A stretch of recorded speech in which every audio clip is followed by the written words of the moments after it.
Hello student, welcome to प्रिपरेशनपुर। आपके अपने चैनल प्रिपरेशनपुर में स्वागत है। आज हम पढ़ेंगे जनरल साइंस सामान्य विज्ञान पार्ट 32। आज एक क्वेश्चन नंबर 1 देख लेते हैं। सिरोसिस कौन सी बीमारी है?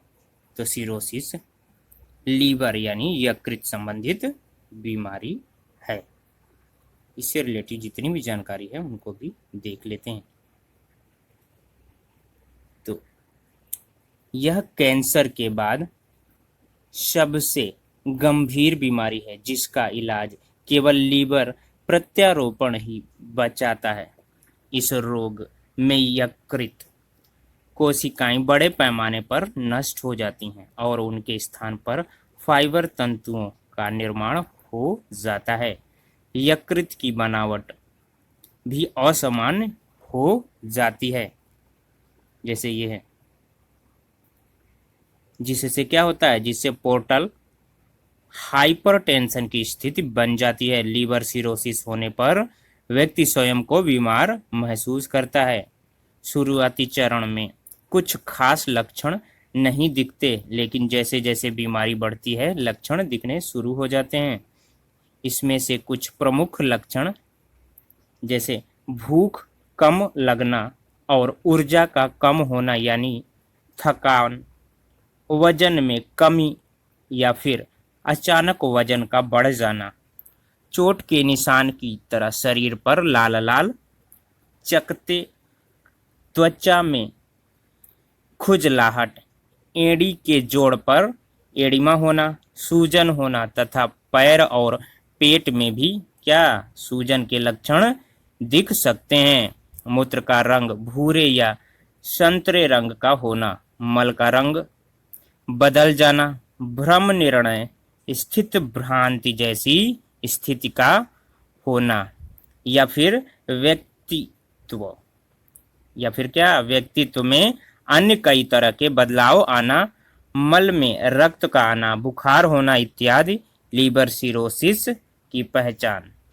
लीवर रोग के विशेषज्ञ चिकित्सक इस बीमारी को बड़ी आसानी से पहचान कर लेते हैं। बस कुछ शारीरिक जांच या बहुत हुआ तो कुछ रक्त जांच कराने की जरूरत होती है। यह जांच लीवर फंक्शन टेस्ट, ऑक compute tomography, CT scan, ultrasound या फिर एक विशेष जांच फाइब्रोस्कैन से आसानी से इस बीमारी की डायग्नोसिस किया जा सकता है या पता लगाया जा सकता है। यह रोग एक व्यक्ति से दूसरे व्यक्ति में नहीं फैलता। इससे रिलेटेड इतनी जानकारी दोस्तों, आगे देख लेते हैं। क्वेश्चन नंबर 2 देखते हैं। सीवी रमन की मृत्यु कब हुई? तो सीवी रमन की मृत्यु 21 नवंबर 1970 को हुई। ऑप्शन नंबर बी सही है। इससे रिलेटेड जितनी भी जानकारी है उनको भी देख लेते हैं। तो सीवी रमन पहले ऐसे भारतीय थे जिन्हें विज्ञान के क्षेत्र में नोबेल पुरस्कार से सम्मानित किया गया था। वह मशहूर वैज्ञानिक सुब्रमण्यम चंद्रशेखर के चाचा थे। चंद्रशेखर लिमिट की खोज के लिए सुब्रमण्यम को 1983 में नोबेल पुरस्कार दिया गया था। सर सीवी रमन का जन्म ब्रिटिश भारत में तत्कालीन मद्रास प्रेसिडेंसी, जो तमिलनाडु में है, में 7 नवंबर 1888 को हुआ था। उनके पिता गणित और भौतिकी के प्राध्यापक थे। सीवी रमन ने प्रकाश प्रकीर्णन के क्षेत्र में अविस्मरणीय योगदान दिया। इसके तहत जब प्रकाश किसी पारदर्शी मटेरियल से गुजरता है तो उस दौरान प्रकाश की तरंग दैर्ध्य में बदलाव दिखता है। इसी को रमन प्रभाव कहा जाता है। प्रकाश के क्षेत्र में अनेक उत्कृष्ट कार्य के लिए सर सीवी रमन को वर्ष 1930 में नोबेल पुरस्कार दिया गया था। रमन प्रभाव के लिए ही 1954 में इनको सर्वोच्च सम्मान भारत रत्न से नवाजा गया था। सीवी रमन को विज्ञान के क्षेत्र में योगदान के लिए अनेक पुरस्कारों से सम्मानित किया गया। उन्हें वर्ष 1929 में नाइटहुड, वर्ष 1954 में भारत रत्न तथा वर्ष 1957 में लेनिन शांति पुरस्कार से सम्मानित किया गया। रमन प्रभाव विश्व को दिए गए इस अनूठी खोज के बाद ही उन्हें वर्ष 1930 में प्रतिष्ठित नोबेल पुरस्कार से सम्मानित किया गया था। इस तरह विज्ञान के क्षेत्र में नोबेल पुरस्कार प्राप्त करने वाले सीवी रमन पहले भारतीय वैज्ञानिक बने थे। इससे रिलेटिव इतनी जानकारी दोस्तों, आगे देख लेते हैं। क्वेश्चन नंबर 3 देख लेते हैं। पारिस्थितिक तंत्र में ऊर्जा का मुख्य स्रोत क्या है? तो पारिस्थितिक तंत्र में ऊर्जा का मुख्य स्रोत सूर्य प्रकाश है। ऑप्शन नंबर बी सही है। इससे रिलेटेड जितनी भी जानकारी है उनको भी देख लेते हैं। तो सूर्य का प्रकाश पृथ्वी की पारिस्थितिक तंत्र की ऊर्जा का एकमात्र स्रोत है। यही पृथ्वी पर जीवन को संचालित करता है। अतः इसे पारिस्थितिक तंत्र का प्रेरक बल भी कहते हैं। सूर्य से प्राप्त ऊर्जा सौर ऊर्जा कहलाती है। इस ऊर्जा की सहायता से हरे पौधे प्रकाश संश्लेषण क्रिया द्वारा भोजन का निर्माण करते हैं तथा कोशिकीय श्वसन करते हैं, जिसके फलस्वरूप ऊर्जा उत्पन्न होती है। सभी जीवों के लिए सूर्य से आने वाला प्रकाश सौर ऊर्जा ही ऊर्जा का अंतिम स्रोत है। इससे रिलेटेड इतनी जानकारी दोस्तों, आगे देख लेते हैं। आज क्वेश्चन नंबर 4 देख लेते हैं। दूध से दही का बनना कौन सी प्रक्रिया है? तो दूध से दही का बनना रासायनिक प्रक्रिया है। ऑप्शन नंबर सी सही है। इससे रिलेटेड जितनी भी जानकारी है उसको भी देख लेते हैं। रासायनिक परिवर्तन के तहत किसी नए पदार्थ की प्राप्ति होती है, लेकिन नए पदार्थ से पुनः मूल पदार्थ की प्राप्ति नहीं की जा सकती। मतलब दूध से दही की प्राप्ति तो हो सकती है, परंतु दही से पुनः दूध को नहीं प्राप्त किया जा सकता। वहीं दूध से दही बनाने की प्रक्रिया को किण्वन कहते हैं। दूध में स्ट्रेप्टोकोकस, लैक्टिस एवं लैक्टोबैसिलस लैक्टसी नामक जीवाणु पाए जाते हैं। ये जीवाणु दूध में पाए जाने वाले लैक्टोज शर्करा का किण्वन करके लैक्टिक अम्ल बनाते हैं, जिसके कारण दूध खट्टा हो जाता है। लैक्टिक अम्ल जीवाणु में पाए जाने वाले केसीन नामक प्रोटीन की छोटी छोटी बूंदों को एकत्रित करके दही जमाने में सहायता करते हैं। दूध को स्ट्रेप्टोकोकस, थर्मोफिलस तथा लैक्टोबैसिलस वुल्गेरिकस के द्वारा 40 से 60 डिग्री सेल्सियस पर जमाकर यीस्ट द्वारा आंशिक किण्वन कराया जाता है, तो पोषक पदार्थ दही प्राप्त होता है। इससे रिलेटेड इतनी जानकारी दोस्तों, आगे देख लेते हैं। आइए क्वेश्चन नंबर 5 देख लेते हैं। राजस्थान का राज्य पशु कौन सा है? तो राजस्थान का राज्य पशु चिंकारा और ऊंट है। चिंकारा और ऊंट है। इससे रिलेटेड जितनी भी जानकारी है उनको भी देख लेते हैं। तो चिंकारा वन्य जीव श्रेणी में राजस्थान का राज्य पशु है। इसे भारतीय गजेला भी कहते हैं। इसका वैज्ञानिक नाम गजेला वेंटिटी। यह मैमेलिया वर्ग में कार्डेटा संघ का सदस्य है। चिंकारा शाकाहारी वन्य जीव है।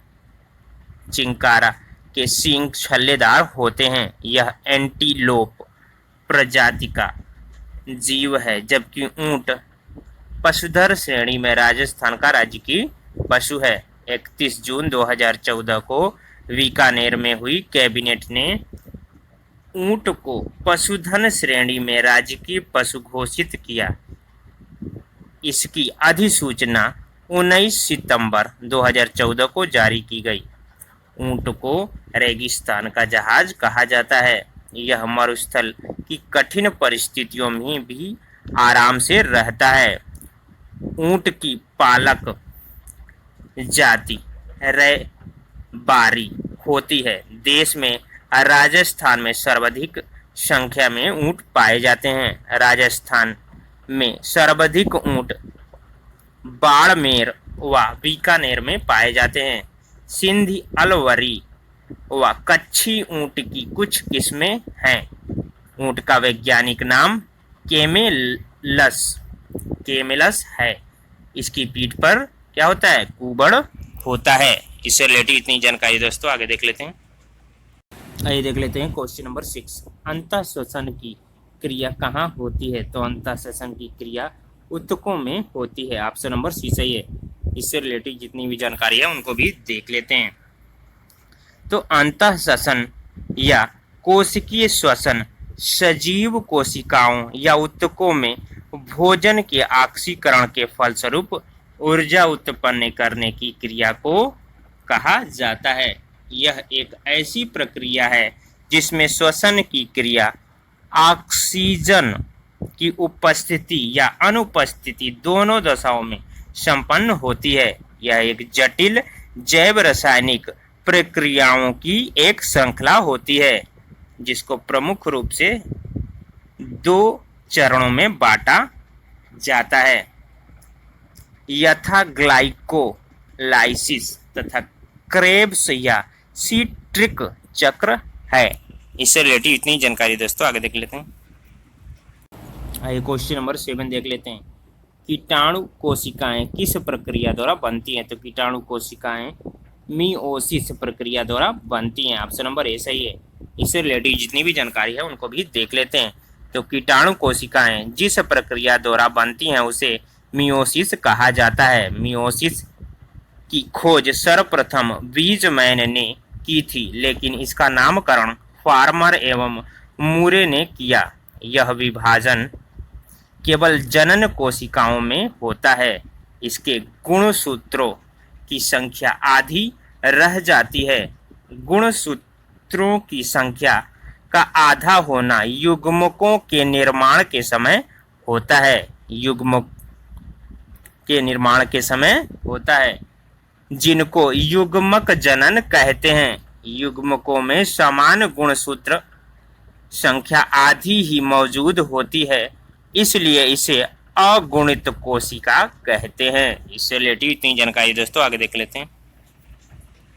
आज क्वेश्चन नंबर 8 देख लेते हैं।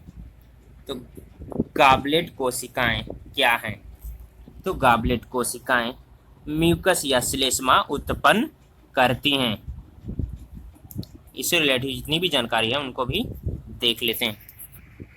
तो गॉबलेट कोशिकाएं एक ग्रंथिल परिवर्धित उपकला ऊतक हैं जिनका प्रमुख कार्य म्यूकस या श्लेष्मा उत्पन्न करना है। म्यूकस या श्लेष्मा उत्पन्न करना है।